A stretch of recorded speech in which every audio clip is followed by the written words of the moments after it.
Rebound. Bearcats have upset the number 5 ranked parents of Whitworth University. Out to Eaglesmith, 2-ball or 3. Given 3. This is stolen away by Watts. He'll take it up and lay it up and down, and Watts extends the lead.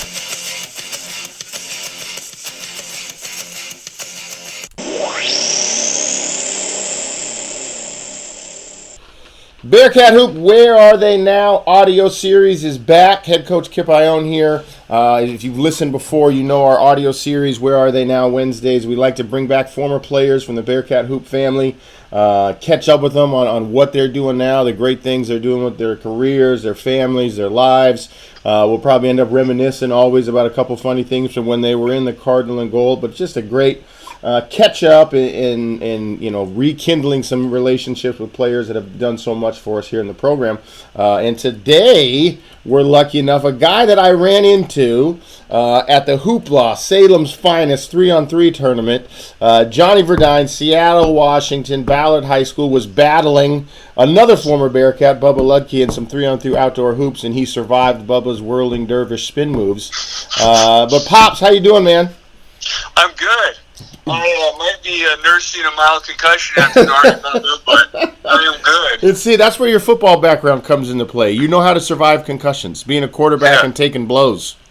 Yeah, just wear it on it. Right? Just do it on it. So I wanted to let Johnny's got a great story. He's been busy since he left Bearcat Hoop. What was the last season? 2016? Was that your senior year? 2017. 2016-17 season. And Pops' story, we probably should get into how we landed on Pops as your nickname, by the way. But Johnny's a legacy wall guy for us. Came to Willamette, dual sport athlete, football, basketball, a back injury that I want to let you kind of tell the story of. Really hampered the beginning parts of his career, but one of the main reasons he's a legacy wall guy for us is never quit. Kept finding ways to get treatment, kept finding ways to battle through his back pain, and then his senior year for us here, when he finally got to showcase himself, had some major games, 23 points against Whitworth, and they were number 3 in America. Great shooting percentage on the year for us. I think we were running the flip play just so Pops could get a baseline medium-range jumper, and the damn thing was going in every time. So let's go back to Ballard. Give everybody your background in athletics, because you did a bunch of sports. How you got to Willamette, the back. Let's go ahead and start there, Pops. Yeah, so I played 3 sports: football, basketball, all 4 years here. I did freshman year, I did baseball, and last senior year I did track. But I was big football, or grew up in a basketball family. Mom played at Seattle U, sister played at Central, just got done. So basketball was always a big thing, and then football started to get better. I got a new coach, Joey Thomas, who your brother played with. Yep, crazy connections. Bobcats everywhere. Yeah, and he really changed things for me with football. I put all my interest into football, and then I ended up playing AAU, though, with J.J. Davis, and he was an assistant the year before I came to Willamette, and that's kind of how the basketball... And ran a hell of a Johnny Verduin, we need to recruit him campaign for you in the office. We have to go after Verduin. Shout out to JJ. Yeah, JJ was awesome. And when I saw the opportunity of playing 2 sports, it was pretty hard to turn down. And I liked what I saw at Willamette. But then when I got there, due to I think football, my back just gave out. And my claim to fame with football is I lasted a week in pads, and then I never put them back on again. I'm not laughing at you. I'm just laughing at that story. It was a tough freshman year. Yep. To go to a new school, a new place on your own, and to lose the one thing that was what you were since you can remember. Right. Not having sports as an outlet. A lot of physical therapists and doctors just kind of tell me that they didn't know what was going on. Was it an individual hit out there, Pops, or was it something like a culmination of just the pain built? I think it was over time. Gotcha. I loved my line in high school, but there was a few games that I got absolutely crunched. But I wouldn't change it. Right. I definitely got hit a lot playing quarterback, and I think it just finally got to the point where it's too much. Mm-hmm. But no, it was definitely. And then I found a trainer. It's in Salem, Aaron. Worked at the courthouse, and he was finally a guy that we connected, and he could tell what was going wrong. And it took a year to figure out what was wrong, and then it took a year to fix it. So going into my junior year, I remember sitting in the backyard and giving you a call. First time we talked to each other, like 6 months, and I was like, Coach, I'm ready to play. Yep. But, one of the things that was really impressive about you, and I want you to speak to it, I'm sure it has to do with, how your folks raised you, your own personal resiliency, is for a guy that was, you were just, so, he was hurt, like you could not do what you wanted to do. A lot of guys would go ghost in that scenario, vanish off the face of the earth, but you constantly kept your name in our staff, like, meetings, like, hey, how's Johnny doing? Well, I actually saw him 2 weeks ago, and he gave me an update. How did you maintain that? Because it's so easy when you're injured to just feel so disconnected. I'm sure you still had some of those thoughts, but you were able to still, no, don't forget about me. I'm not done. Yeah, I think a big one was, I mean, one of the major reasons I went to Orlando was to play sports, and I missed it so much. Mm-hmm. And then growing up in a sports family, I also called my neighbor. My neighbor is Peter Fewing. He's the men's soccer coach at CLU. Called him up one day when I was hurt, and I just asked him, what would you expect from a guy that's injured right now? And he went down a list of stuff that he would hope his injured guys were doing. Mm-hmm. And so I remember talking to him for a while, and he had some good pointers. But I think it was just I missed it. And all my roommates played football, so sports. I was always around sports, and also it was an incentive to get better. Yeah. Because I was just always in pain, and when you're in pain, if you give up, it's not going anywhere. So it was a mixture of things, but I think the biggest one was I just wanted to get back out and play again. What was the first on-court moment where you were like, I might be able to do this? I might be able to actually compete how I want to with this thing.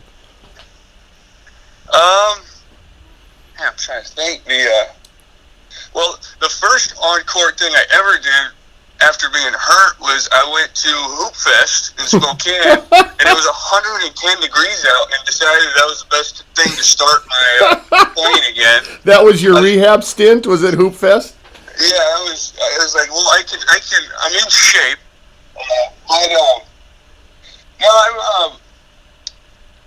I think there was just days that when it was clicking. Yeah. I was like, I can do this again. I remember talking to Coach Willis one day in the locker room, and he goes, hey, man, you got to remember, you haven't done anything for 2 years, and you're still able to play with these guys. Right. So it took time. You had to kind of listen or take the little wins here and there, like getting a rebound.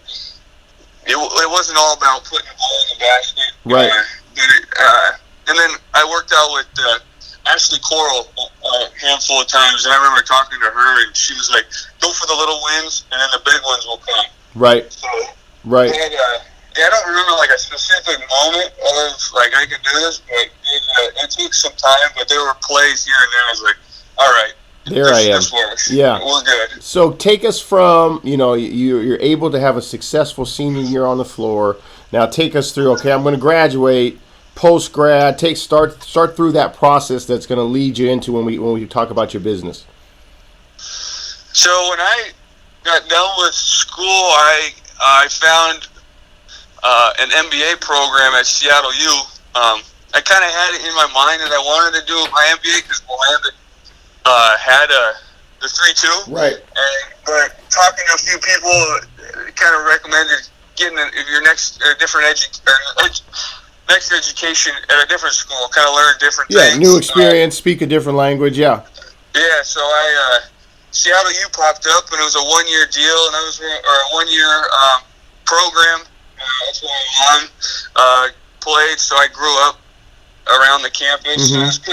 It's a cool spot, so I enjoyed that. I also did some coaching. I coached at the high school as assistant on the JV team. I played with the head coach, so that was fun. And then I coached a youth team over the spring, and that's kind of where I got the idea for what I've been doing with DYSports. And that what was the age group you started coaching with?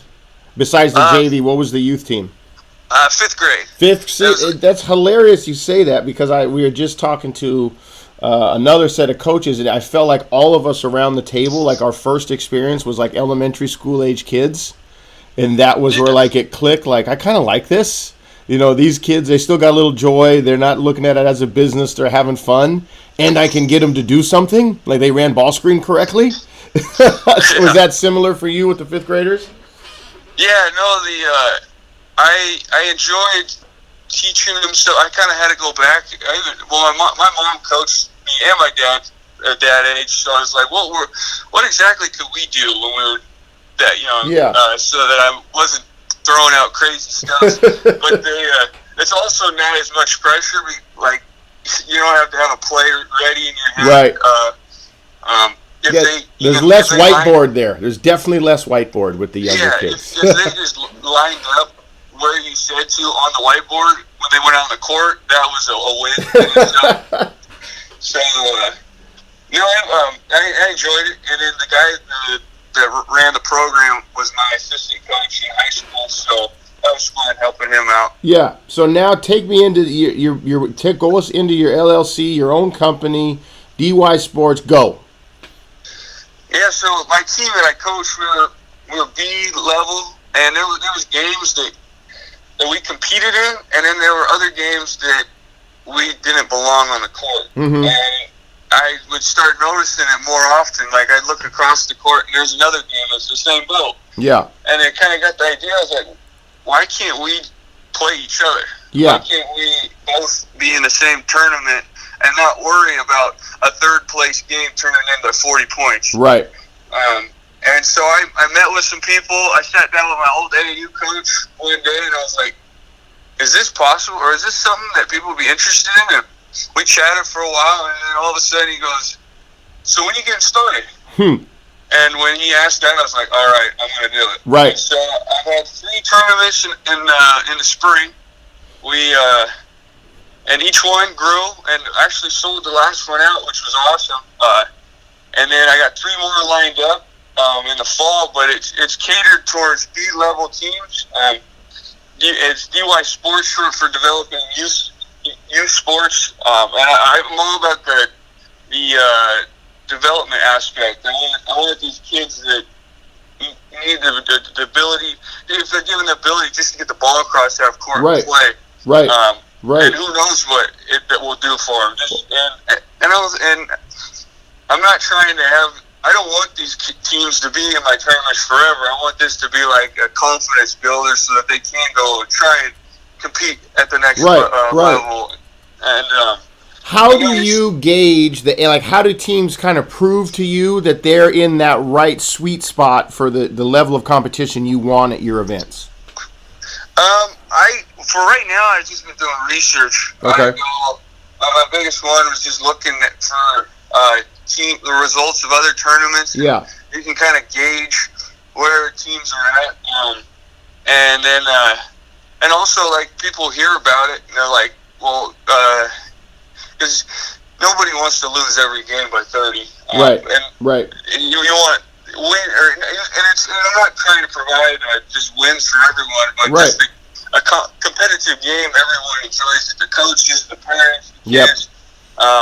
And right now, I've been tracking the teams that I've had come to my tournaments, but when I get a new program, I try and emphasize as much as possible that it's developing. Yeah. But I know that it's never going to be perfect. Right. So, but it, I think the word's getting around that it's going on. So, because there are a lot more B teams out there that could, especially in youth. Yes.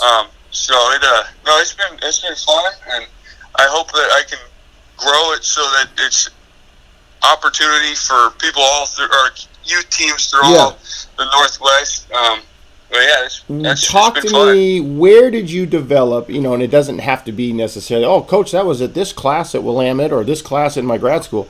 Like you've said a bunch of times in here, I just reached out to this person. I called this person. That's one of the strengths of you is you're not afraid of that cold call. You know what I mean? Where did that come from? Because I think a lot of people, not just in hoops, but in a lot of businesses, that initial reach out for help from somebody that's not a direct connection is hard. Where did you develop that strength? I did not enjoy.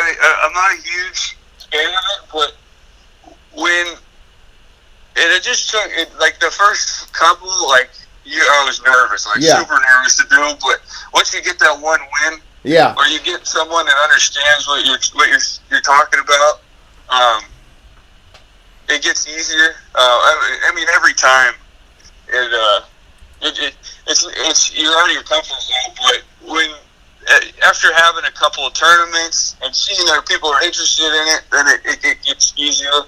I wouldn't say it was in any classes. I think it's just realizing that the more your name is in front of people, it might have been like a marketing class of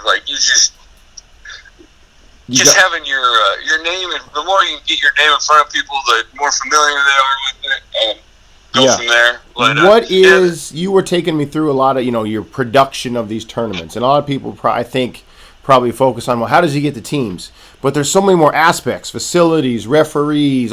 Take me through that. What's been harder than you thought? What was easier? What was an aspect you didn't realize you'd have to do that you do in putting on the events? So I would look at every tournament. You need three things. You need teams, you need refs, you need a gym. So the gyms, I went straight out to people I knew that have access to gyms. So I partnered with community college. I partnered with a program. I've partnered with a high school. And we kind of worked that way. It's a fundraiser for them, while also I'm able to run my tournament. And then with the referees, my first tournament was the most stressful with referees because the night before they fell through. So I was on the phone calling people all day. I had buddies I've known my whole life out there coaching, reffing. I had my mom out there reffing. She saved me like $150 that tournament. Right. I just had to buy, I used it to buy everyone pizza. There you go. Through that, I found another referee that has been awesome, and I've realized that they're the number one cost of this business, but they're so worth it because if they run the show, everything else goes easy. What is it from your playing days? Could be football, basketball, high school, Willamette. What skills that you were used as an athlete do you think are still involved in your day-to-day now?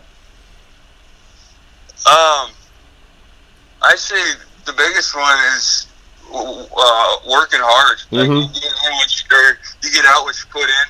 I've noticed it with my day job. I really noticed it with running tournaments. And then I think the team, getting that team aspect and being able to play with anyone. It helps being able to work with others. I think sports was the thing that made me most prepared for my MBA.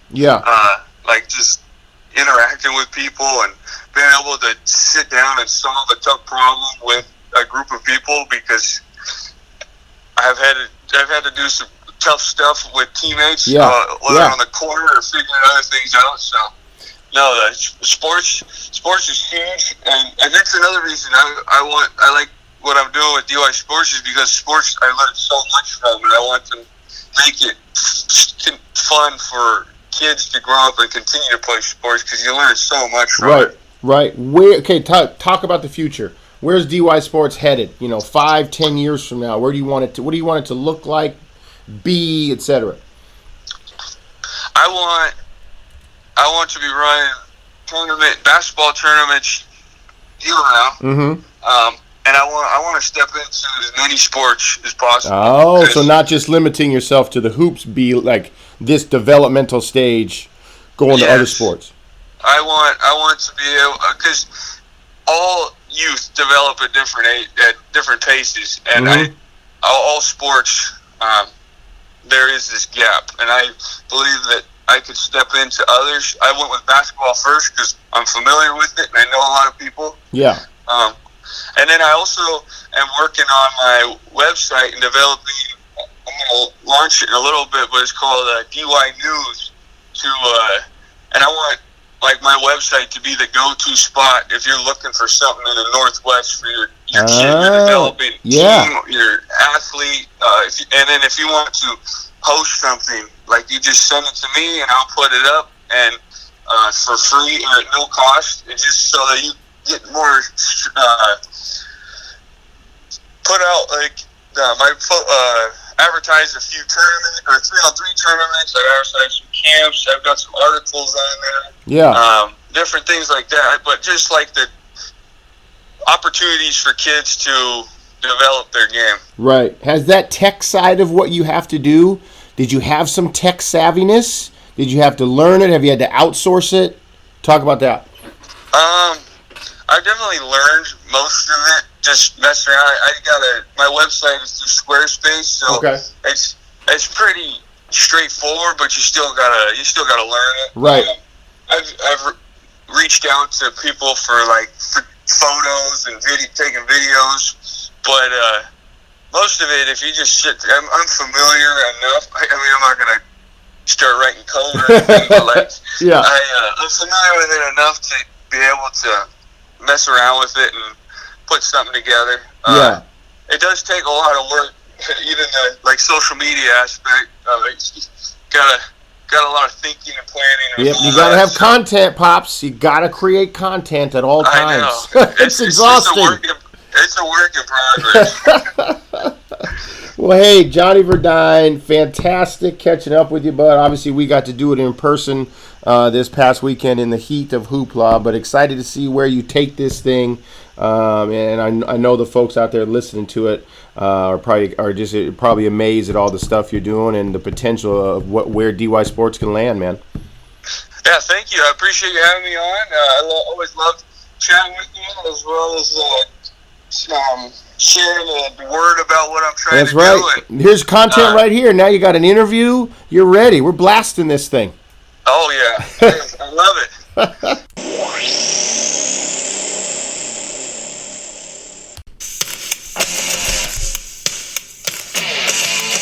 Drive and dribble, watch, double clutches, left side Barber for 3. Here's Sutton, great move to the hoop, spun, and he just schooled his defender.